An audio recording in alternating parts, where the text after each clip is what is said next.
Hello everyone, welcome to Sanmargha classes. Let us see question number 1 of chapter Reaching the Age of Adolescence. The period of life when signs of reproductive maturity begin to appear in humans is ಹಾಗಿದ್ರೆ human ನಲ್ಲಿ reproductive maturity ಬರುವಂತಹ time ಏನಂತ ಕರೀತಾರೆ that period of time ಏನಂತ ಕರೀತಾರೆ ಅಂತ ಕೇಳ್ತಿದ್ದಾರೆ. Option A infantry. I think ಇದು ಇನ್ಫ್ಯಾನ್ಸಿ ಆಗ್ಬೇಕಿತ್ತು. It's okay. Infantry, this is wrong answer. Option B childhood. No, ಇಲ್ಲಿ ಚೈಲ್ಡ್ಹುಡ್ ಅಂದ್ರೆ usually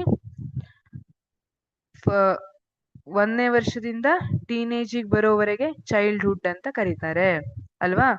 may be from year 1 to 6, 7, 8 year ವರೆಗೆ ಚೈಲ್ಡ್ಹುಡ್ ಅಂತ ಕರೆದಿರ್ತಾರೆ. This is also wrong. Option C teenage.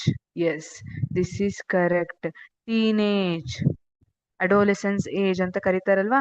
Adolescence ಅಂದ್ರೆ ಏನು?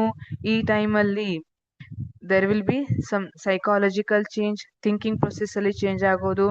ಅದೇ ತರ ಬಯೋಲಜಿಕಲ್ ಚೇಂಜಸ್ ಆಕರ್ಸ್. ಆ ಟೈಮನ್ನ ಏನಂತ ಕರೀತಾರೆ? Teenage.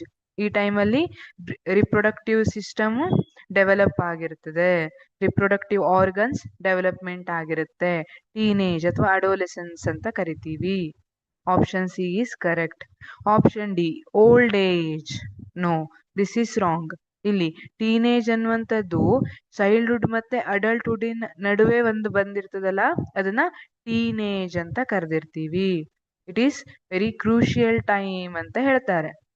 Option C teenage is correct answer.